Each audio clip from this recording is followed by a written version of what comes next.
السلام علیکم سامعین، آپ دیکھ رہے ہیں مکس سٹوری چینل۔ کہانی بھٹکا ہوا راہی کی چھٹی قسط پیش کی جا رہی ہے۔ خیریت؟ اس نے رات کے 12 بجے ارسلان کو اپنے دروازے پر کھڑے دیکھ کر پوچھا۔ میں بہت دکھی ہو گیا ہوں اختر، چلو عارفہ کے ہاں چلتے ہیں۔ اس نے غیر ارادی طور پر ہی عارفہ کا نام لے لیا تھا۔ لعنت بھیجو اس پر۔ پیارے، ہم تمہارا غم غلط نہیں کروائیں گے تو کون کروائے گا؟ آؤ آج تمہیں ایسے جہان سے آشنا کرواتا ہوں کہ پھر سب کچھ بھول کر وہیں کے ہو رہو گے۔ اختر نے بے حیائی سے دانت نکالتے ہوئے کہا، اور وہ اس کو شراب و شباب کے اس نئے جہان میں لے آیا جہاں ایک مرتبہ آ کر کوئی قسمت والا ہی بھرے ہاتھوں لوٹتا ہے۔ نازنین تھا اس طوائف کا نام جس کے کوٹھے پر اختر اسے لے کر آیا تھا۔ میرا دوست بہت اداس ہے، بہت بڑا آدمی ہے یہ، اس کا بہت خیال رکھنا۔ اس نے بوڑھی نائکا کی طرف دیکھ کر آنکھ دبائی۔ حضور، یہ خاندانی طوائفوں کا کوٹھا ہے، یہاں بڑے لوگ ہی آتے ہیں، ہم چھوٹے لوگوں کو منہ نہیں لگایا کرتے۔ جہاں دیدہ نائکا نے آنکھوں ہی آنکھوں میں ارسلان کو تول لیا تھا۔ نازنین نے اپنے ناز و ادا کے وہ تمام کمالات دکھائے کہ ارسلان مبہوت ہو کر رہ گیا۔ اس نے ثابت کر دکھایا تھا کہ وہ عارفہ کی طرح کوئی معمولی جسم فروش لڑکی نہیں۔ یہاں آ کر ارسلان کو شدت سے احساس ہوا تھا کہ آج تک وہ جھانکی مارتا رہا ہے۔ اصل میں تو نازنین ہی وہ لڑکی ہے جو اس کے دکھوں کا مداوع کر سکتی ہے۔ پہلی ہی ملاقات میں وہ نازنین کے ناز و نخر پر فریفتہ ہو گیا۔ اس نے پہلی ہی ملاقات نازنین کو اپنانے کا عہد کر لیا تھا، خواہ اس کی قیمت کرنی پڑے۔ اس بات کا احساس اسے نہ ہو سکا کہ پہلی ہی رات 2000 روپے اس نے نازنین کی نظر کر دیے تھے، اور اس کے حوض حاصل کی گئی چند گھنٹوں کی رفاقت۔ صبح کی اذان ہو رہی تھی جب دونوں گھر لوٹے۔ گھر لوٹتے ہوئے اسے پھر اپنے کھوکھلے پن کا احساس ہونے لگا۔ اسے پھر ہما یاد آ گئی تھی۔ کوئی ایسی بات اس میں ضرور تھی جس نے ایک مرتبہ تو ارسلان کو اندر سے توڑ کر رکھ دیا تھا۔ اس کو ہما کا قرب کبھی حاصل نہیں ہو رہا تھا، حالانکہ ہما کو اپنی شرافت کا بھی کوئی دعویٰ نہیں تھا، لیکن نہ جانے وہ کیوں چاہتی تھی کہ ارسلان اپنی اس دنیا میں لوٹ جائے جہاں سے وہ بھٹک کر ادھر آ نکلا تھا۔ دوپہر تک وہ لمبی تان کر سوتا رہا۔ نیند میں بھی ہما کا اداس اور سوالیہ چہرہ اس کے لاشعور میں مسلط رہا۔ شراب اس کی زندگی کا حصہ بن گئی تھی۔ اسے روزانہ شراب کی طلب محسوس ہونے لگی تھی۔ نازنین کے ہاں اس کا آنا جانا معمول کی بات بن گئی تھی۔ جتنے پیسے اسے ملک صاحب کی طرف سے ملتے تھے وہ نازنین کے ہاں لٹا آتا تھا۔ اسی دوران ملک کے حکم پر اس نے 4-5 مرتبہ مخالف تنظیم کے مختلف جلسے جلوسوں پر فائرنگ کی تھی۔ جس قسم کی تفتیش کا سامنا اس نے مخالف تنظیم کے عقبۃ خانے میں کیا تھا، اس قسم کی تفتیش سے وہ مخالفوں کو بھی گزار چکا تھا۔ ایسا ہی ایک عقوبت خانہ ان لوگوں نے کھول رکھا تھا۔ جو مہر اس کے جسم پر لگائی گئی تھی وہ مہر اس نے اپنے بیشتر مخالفین کے جسموں پر لگا دی تھی۔ کبھی وہ اس اذیت کے تصور سے بھی لرزاں تھا جو اس کو دی گئی تھی، اب وہی اذیت دشمنوں کو پہنچا کر وہ لذت محسوس کرتا تھا۔ اس کا نام مخالفین میں دہشت کی علامت بن گیا تھا۔ اب ملک صاحب نے اس کو جیپ لے دی تھی، اور جب بھی وہ گھر سے نکلتا مسلح نوجوان اس کے ساتھ ہوتے تھے۔ وہ لوگ شہر کی ماڈرن آبادیوں میں دندناتے پھرتے، خواتین کو تنگ کرنا ان کا معمول تھا، لیکن کوئی آنکھ اٹھا کر ان کی طرف دیکھنے کی جرات نہیں کر سکتا تھا۔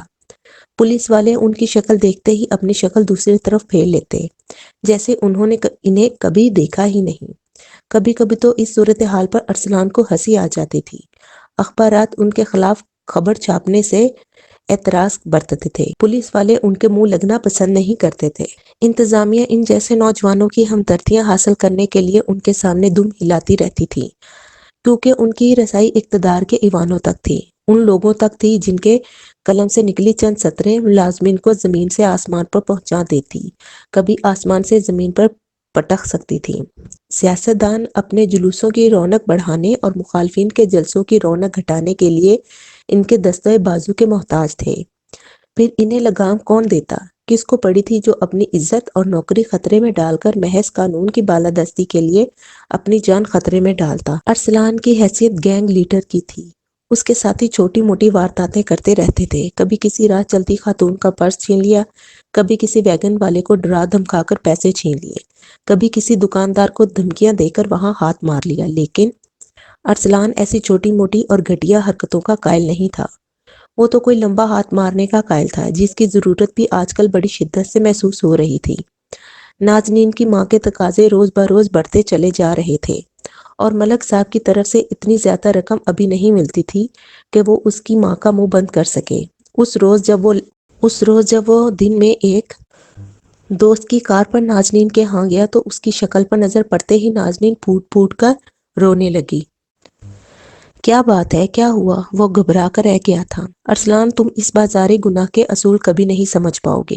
تم بہت بھولے ہو ارسلان، تم کچھ نہیں جانتے، اس نے ٹسوے بہاتے ہوئے کہا۔ اوہو نازنین، پہیلیاں نہ بجھواؤ، کچھ بتاؤ گی بھی، ارسلان نے اس کو اپنی سمت کھینچتے ہوئے کہا۔ ارسلان، ہماری دنیا کے کچھ اصول ہیں۔ اب وہ وقت آ گیا ہے جس کے لیے میری ماں نے مجھے پال پوس کر جوان کیا تھا، اب وہ میری قیمت وصول کرنا چاہتی ہے۔ ارسلان، نازنین نے روتے ہوئے اپنا سر اس کے سینے پر ٹکا دیا۔ یہ ناممکن ہے، میں تمہاری ماں کو… نہ ارسلان، خدا کے لیے ایسی بات نہ کرو، کبھی بھول کر بھی ایسا خیال دل میں نہ لانا۔ ارسلان، تمہارے لیے یہ ممکن نہیں ہوگا، تم نہیں جانتے کہ ملک صاحب تک رسائی میری ماں کے لیے کوئی مسئلہ نہیں۔ تمہارے اور ان کے تعلقات کی نوعیت کچھ مختلف ہو سکتی ہے، لیکن میری ماں سے بگاڑ کر وہ اپنے ہاتھوں اپنی قبر نہیں کھودیں گے۔ جب انہیں کسی لڑکی کی ضرورت ہوتی ہے تو میری ماں ہی کے مستقل گاہک ہیں۔ ارسلان، مجھے یہ بات تمہیں بہت پہلے بتا دینی چاہیے تھی، لیکن جب تک مجھے علم ہوا کہ تم ملک صاحب کے آدمی ہو، میں تمہاری محبت میں بری طرح گرفتار ہو چکی تھی۔ ارسلان، میں تمہاری جدائی برداشت نہیں کر سکتی، خدا را مجھے بچا لو ارسلان۔ میری ماں نے میرا گاہک تلاش کر لیا ہے، اور وہ ملک صاحب کا خاص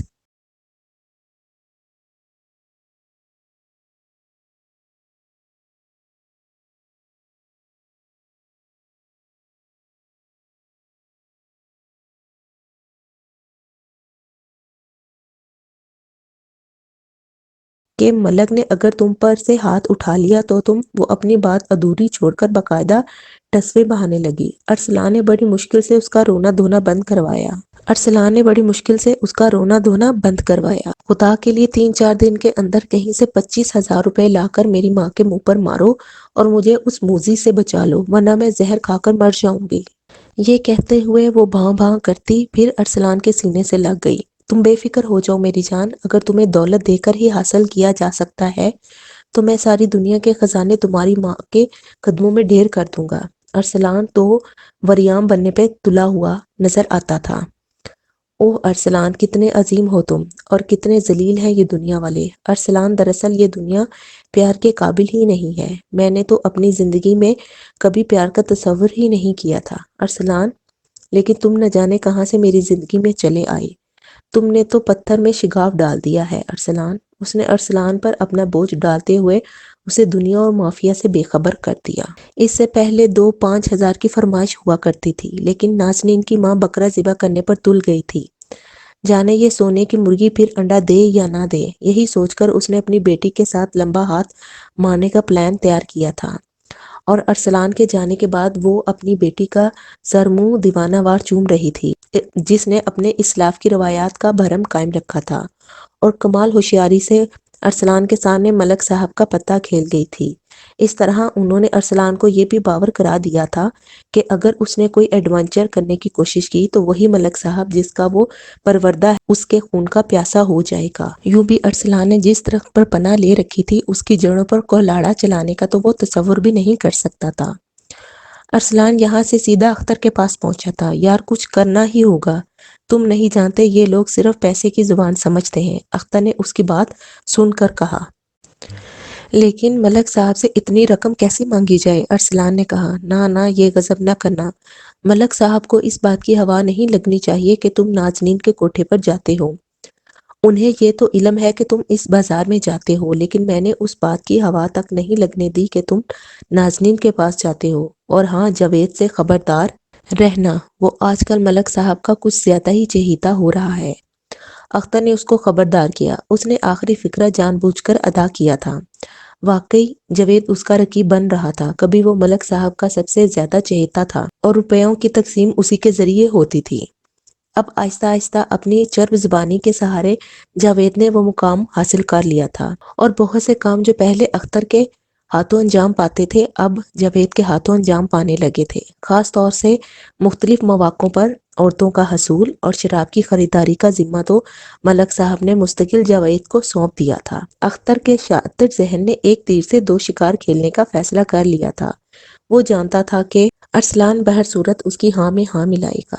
دوسری طرف ارسلان کا جی چاہتا تھا کہ وہ اختر کا منہ نوچ لے، کیونکہ اس نے ہی سب سے پہلے اسے نازنین کے کوٹھے کا راستہ دکھایا تھا۔ اگر اسے علم تھا کہ یہ کوٹھا ملک صاحب کی نظر میں ہے تو وہ اسے وہاں لے کر ہی کیوں گیا، لیکن وہ کچھ نہیں کر سکتا تھا، کچھ کر نہیں سکتا تھا۔ اسے قدم قدم پر سہاروں کی ضرورت تھی۔ کبھی وہ اختر کو اپنی بیساکھیاں بناتا، کبھی نواز کو اور کبھی جاوید کو۔ جس راستے پہ وہ چل نکلا تھا وہاں سامنے سے آنے والی گولی سے بچنے کے لیے اسے ہر وقت کسی نقاب کی، کسی ڈال کی ضرورت تھی۔ اب اس اکیلے کے بس میں کچھ نہیں رہ گیا تھا سوائے اس کے کہ وہ اپنا الگ گروپ بنا کر ملک سے ہی ٹکرا جائے، لیکن اتنی ہمت کا مالک نہیں تھا وہ۔ اسے تو حالات نے موم کی گڑیا کی طرح اچانک کان سے پکڑ کر اس طرف گھما دیا تھا، ورنہ تو شاید اس نے زندگی میں کبھی ایسے بھیانک تجربات سے گزرنے کا تصور ہی نہیں کیا تھا۔ حالات کی جس بھٹی کا ایندھن وہ بن چکا تھا، اس میں اسے آخری لمحات تک چلنا ہی تھا۔ کبھی کبھی اسے بڑی شدت سے اپنا گھر بار، والدین، بہن بھائی، ساتھ سنگی، گاؤں، سکول، کالج اور وہ راستے یاد آتے تھے جن پر وہ آوارہ ہرنوں کی طرح گھات میں لگے شکاریوں سے بے پردہ چھلانگیں لگایا کرتا تھا۔ جانے سے یاد کب سے اس کی گھات لگائے بیٹھا تھا۔ 2-3 مرتبہ اس نے والدین کو سمجھانے اور منانے کی کوشش کی تھی، لیکن توبہ کا دروازہ شاید اس پر بند ہو چکا تھا۔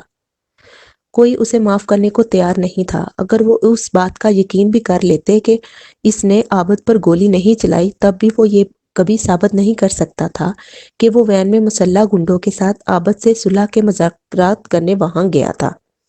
ہما، خوش بختی کا پرندہ، اس کے سر پر بیٹھ کر اڑ چکا تھا۔ اسے بادشاہت مل گئی تھی۔ وہ جرائم کی دنیا کا چھوٹا موٹا بادشاہ بن گیا تھا، لیکن خوش نصیبی اس سے منہ موڑ چکی تھی۔ میرے ذہن میں ایک بات آئی ہے، بڑا شاندار منصوبہ ہے، ہمیں اچھا خاصا مال بھی مل جائے گا اور اپنے دشمن جاوید سے نجات بھی مل جائے گی۔ اختر کے شیطانی ذہن نے منصوبہ تیار کر لیا تھا۔ کیا؟ ارسلان نے بے چینی سے دریافت کیا۔ جواب میں اختر نے اسے منصوبے کی جزیات سے آگاہ کرتے ہوئے کہا، انہیں چھوٹے شہر میں بینک کی ایک ویگن پر حملہ کرنا ہے۔ ویگن میں موجود بینک کا مسلح گارڈ ان کا ساتھی ہوگا۔ وہ لوگ رقم حاصل کر لیں گے، لیکن بینک کے گارڈ فائرنگ سے ان میں سے ایک کو مرنا ہوگا، اور مرنے والا سوائے جاوید کے اور کون ہو سکتا ہے؟ یہی ایک صورت تھی اس سے نجات حاصل کرنے کی۔ اس رقم کی تقسیم میں بھی ایک حصہ دار کم ہو جائے گا۔ ان کی جوابی فائرنگ سے ایک گولی گارڈ کی ٹانگ وغیرہ میں بھی لگنی ضروری ہے۔ یہ کارنامہ بھی میں ہی انجام دوں گا، ہم تو یاروں کے لیے جان بھی قربان کر دیا کرتے ہیں۔ کوئی بات نہیں بیٹا، اب میں بے وقوف نہیں بنوں گا، ارسلان نے دل ہی دل میں کہا۔ ایک شیطانی منصوبہ اس کے ذہن میں بھی ترتیب پا گیا تھا۔ کتنی رقم ہوگی اندازاً؟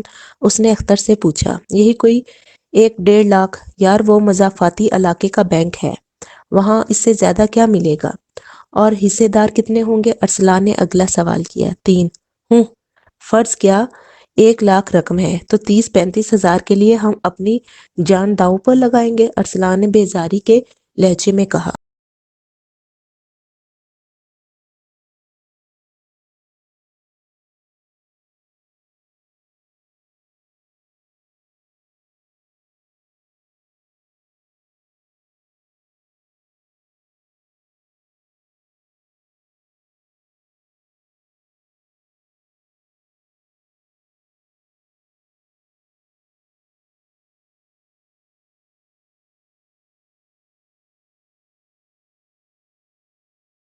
کیوں نہیں؟ اس کا لہجہ بڑا خونخوار تھا۔ میرے برادر، یہ بھی تو ممکن ہے کہ وہ دوران تفتیش بھانڈا پھوڑ دے، اور یہ بھی ممکن ہے کہ وہ چھوٹا آدمی ہے، پیسہ ہی ہضم نہ کر سکے۔ ذرا سوچو سوچو۔ اور ہاں بھائی، وہ ہمارے پیارے ساتھی کو تو بھی گولی مارے گا جو ہمارے دوست کو قتل کر دے گی، اسے بھی قتل تو ہونا چاہیے، خون کا بدلہ خون۔ آج ارسلان کو اختر ایک بدلے ہوئے انسان کے روپ میں دیکھ رہا تھا، بالکل ایسے جیسے کوئی زخمی چیتا شکاریوں کے نرخے میں پھنسا ہو۔ ڈن! اختر نے اس کے ہاتھ پہ ہاتھ مارا۔ ڈن! اسی روز شام کو اختر اپنے ساتھ جاوید کو لے کر ارسلان کی طرف لے گیا۔ تینوں نے اس امر کو ملحوظ خاطر رکھ کر کے ان کی آپس میں ملاقات کی کسی کو کانوں کان خبر نہ ہونے پائی۔ خاص طور سے انہوں نے ملک صاحب کو اس میٹنگ کی ہوا بھی نہیں لگنے دی تھی۔ ان کی خوش قسمتی یہ بھی تھی کہ ملک اس روز رات کی فلائٹ سے دوسرے شہر جلسے میں تقریر کرنے جا رہا تھا۔ رات کو ہی اختر بینک کے گارڈ سے معاملہ طے کرنے چلا گیا اور رات کے دوسرے پہر واپس آ گیا۔ اس نے دوسرے دن کا پروگرام طے کر لیا تھا۔ تینوں مطمئن ہو کر لیٹ رہے۔ واردات کے دن تینوں الگ الگ موقع واردات کے قریب اکٹھے ہوئے تھے۔ اختر بس کے ذریعے وہاں پہنچا تھا، جبکہ جاوید اور ارسلان موٹر سائیکلوں پر آئے تھے۔ یہ دونوں موٹر سائیکل چوری کے تھے جو جاوید نے اپنے ایک مکینک دوست سے مستعار لیے تھے۔ موٹر سائیکلوں کی نمبر پلیٹ بدلی ہوئی تھی۔ انہوں نے واردات میں یہی موٹر سائیکل استعمال کرنے تھے۔ جاوید کے چور ساتھی کو قطعاً علم نہیں تھا کہ اس کا دوست کسی جرم کا ارتکاب کرنے جا رہا ہے، نہ ہی اس نے کسی اور کی شکل دیکھی تھی۔ ارسلان اور اختر کے پاس پستول تھے، جبکہ جاوید نے ماؤزر تھام رکھی تھی۔ اس کے ذمے رقم کا تھیلا اٹھا کر بھاگنا تھا۔ فرار کے لیے ایک موٹر سائیکل ارسلان اور اختر نے جبکہ دوسری جاوید نے استعمال کرنی تھی، اور دوپہر کے بعد انہوں نے شہر میں ایک جگہ اکٹھے ہو کر رقم تقسیم کرنا تھی اور پھر الگ ہو جانا تھا۔ تینوں طے شدہ منصوبے کے مطابق مسافات سے شہر کو آنے والی اس ذیلی سڑک کے کنارے چھپے بیٹھے تھے، جہاں سے وین کو رقم لے کر اس سے ملحقہ بڑی سڑک پر پہنچ کر شہر جانا تھا۔ اس کچی سڑک پر ٹریفک نہ ہونے کے برابر تھی۔ یوں بھی شدید سردی اور اس پر دور دراز سے ہونے والی بارش نے لوگوں کو گھروں میں دبکے رہنے پر مجبور کر دیا تھا۔ انہوں نے موٹر سائیکل جھاڑیوں میں چھپا رکھے تھے اور خود راستے پر نظریں گاڑے بیٹھے تھے۔ جیسے ہی گھڑی کی سوئیاں مقررہ وقت پر پہنچی، ان کے دل کی دھڑکنیں تیز ہو گئیں۔ دور سے انہوں نے وین اس طرف آتے دیکھ لی تھی، اور اب منصوبے کے مطابق انہوں نے ہاتھ میں پکڑے پتھر سڑک پر لڑھکا دیے۔ وین کے ڈرائیور کے تو وہم و گمان میں بھی نہیں تھا کہ اس پر کیا قیامت ٹوٹنے والی ہے۔ یوں بھی دھند کی وجہ سے دور کی چیزیں صاف دکھائی نہیں دے رہی تھیں۔ اچانک ہی جب اسے سڑک پر پتھر نظر آئے تو اس نے پوری قوت سے بریک لگائے۔ شاید اس کی چھٹی حس نے پیش آمد خطرے کی نشاندہی کر دی تھی، کیونکہ اس نے اچانک ہی گاڑی کو ریورس کر کے بھاگنے کا ارادہ کیا تھا، لیکن اس کے دل کی دل میں رہ گئی، کیونکہ اختر نے وین کے دونوں ٹائروں کو فائرنگ کر کے پھاڑ دیا تھا۔ طے شدہ پروگرام کے مطابق ماؤزر ہاتھ میں تھامے جاوید وین کے کھلے دروازے کی طرف بڑھا۔ اسے تو یہی علم تھا کہ اندر سے کوئی مزاحمت نہیں ہوگی اور وہ تھیلا اٹھا کر موٹر سائیکل کی طرف بھاگے گا، لیکن جیسے ہی وہ وین کے دروازے کے نزدیک پہنچا، اندر مسلح گارڈ جسے اختر نے منصوبے کی جزیات سے آگاہ کر رکھا تھا، اچانک اٹھا اور اس نے اپنی 12 بور کی بندوق جاوید کی طرف سیدھی کر دی۔ جاوید اپنی دھن میں رقم والے تھیلے کی طرف بڑھ رہا تھا۔ اس سے پہلے کہ وہ صورتحال کی سنگینی کا اندازہ کر کے خود کو تیار کرے، گارڈ کی رائفل نے شعلہ اگلا اور کارتوس سیدھا اس کے سینے میں داخل ہو گیا۔ جاوید کو اگلا سانس لینے کی مہلت نصیب نہیں ہوئی تھی۔ 12 بور کے کارتوس سے اس کا زندہ بچ نکلنا ناممکن تھا۔ منصوبہ بڑا شاندار تھا، کیونکہ گارڈ کے دوبارہ بندوق لوڈ کرنے تک دوسرے لٹیرے اس پر قابو پا لیتے اور وہ بیچارہ کچھ نہ کر پاتا۔ انکوائری میں بھی اسے بہادری پر انعام ملتا۔ منصوبے کی دوسری کڑی کے مطابق دونوں نے گارڈ، ڈرائیور اور کیشیئر کو باہر نکال کر تھیلا اٹھا لیا اور اختر کے پیچھے کھڑے ہو کر اسے اگلا اشارہ کیا۔ اختر نے مردہ جاوید کا موزر اٹھایا اور اوندے منہ زمین پر لیٹے گارڈ کے سر میں گولیاں اتار دیں۔ اسے بھی جاوید کی طرح اگلا سانس لینے کی مہلت نہیں ملی تھی۔ وہ جس پوزیشن میں زمین پر لیٹا تھا، اسی حالت میں زمین کا رزق بن گیا۔ بظاہر منصوبہ مکمل تھا اور اب دونوں نے موٹر سائیکلوں پر فرار ہونا تھا، لیکن ابھی ڈراپ سین باقی تھا۔ اس سے آگے کا منصوبہ ارسلان نے خود طے کیا تھا۔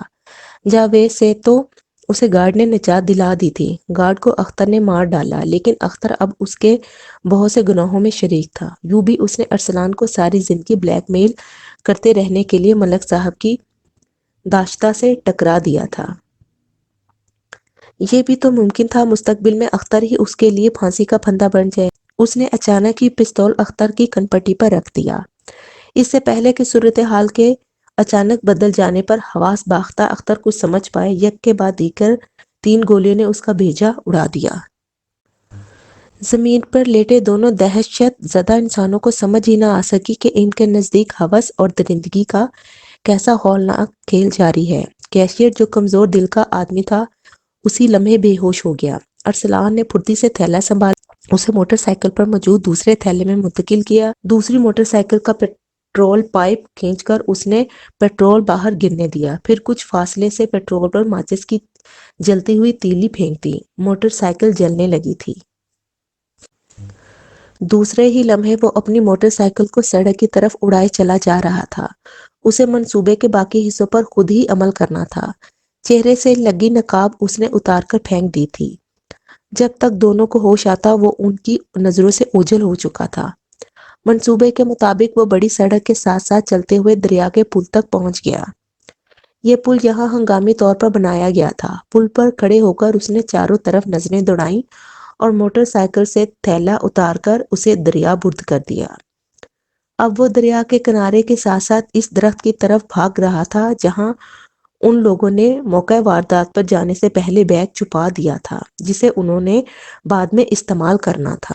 گھنے درخت کی آڑ میں چھپ کر اس نے بیگ سے کپڑے نکال کر تبدیل کیے، اپنے جسم پر موجود کپڑے جو اس کے سائز سے کم از کم 2 گنا بڑے تھے اور اس نے اس واردات میں استعمال کرنے کے لیے غریب بازار سے خریدے تھے۔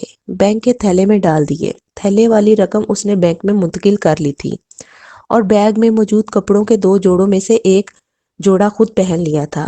گرم چادر اس نے مقامی لوگوں کی طرح اوڑھ لی تھی اور اب بڑے اطمینان سے چلتا ہوا سڑک کی طرف جا رہا تھا۔ 3-4 منٹ بعد ہی اسے ایک مسافر بس اس طرف آتی دکھائی دی اور وہ بس کے ذریعے اپنے شہر کی بجائے دوسرے شہر کی طرف عازم سفر تھا۔ 2 گھنٹے بعد وہ اس شہر میں اتر گیا۔ یہ شہر اس کے لیے اجنبی نہیں تھا۔ یہاں کے اسکول میں اس نے ابتدائی تعلیم حاصل کی تھی۔ اپنے اسکول کے زمانے کا اکاؤنٹ اس نے کبھی ختم نہیں ہونے دیا تھا اور ملک صاحب یا اس کے کسی دوست کے وہم و گمان میں بھی یہ بات نہیں آ سکتی تھی کہ کسی اور شہر میں بھی اس کا کوئی اکاؤنٹ ہے۔ رات اس نے یہیں بسر کی اور صبح بینک میں کچھ رقم اپنے نام سے جمع کروا کے اپنے شہر کی طرف چل دیا۔ اخبار میں اس نے ڈاکے کی خبر تو پڑھ لی لیکن ابھی تک پولیس مرنے والے ڈاکوؤں کی شناخت کرنے میں کامیاب نہیں ہوئی تھی۔ وہ جانتا تھا شناخت میں بھی 2-3 روز لگ جائیں گے۔ اس دوران اس نے باقی معاملات سے نپٹنا تھا۔ اپنے شہر پہنچ کر اس نے آدھی سے زیادہ رقم یہاں 3 بینکوں میں موجود اپنے اکاؤنٹس میں منتقل کر دی اور باقی رقم کے ساتھ اطمینان سے گھر واپس آ گیا۔ ابھی تک کسی کو اس کے رات بھر غائب رہنے کا علم نہیں ہوا تھا۔ رات کو وہ معمول کے مطابق اپنی پنڈال چوکڑی کے ساتھ معمول کی سیر کو نکل گیا۔ انہوں نے اختر اور جاوید کی کمی کو محسوس تو کیا تھا لیکن کسی نے خاص ذکر نہیں کیا۔ رات گئے وہ نازنین کے پاس پہنچ گیا۔ مطلوبہ رقم اس نے نازنین کی نائکا ماں کی جھولی میں ڈال دی اور رات بھر اس کے ساتھ اپنا غم غلط کرتا رہا۔ دوپہر کے بعد اپنے گھر پہنچ گیا۔ ملک صاحب نے شام کی فلائٹ سے واپس آنا تھا اور اس نے پارٹی کارکنوں کے ساتھ انہیں ایئرپورٹ پر لینے جانا تھا۔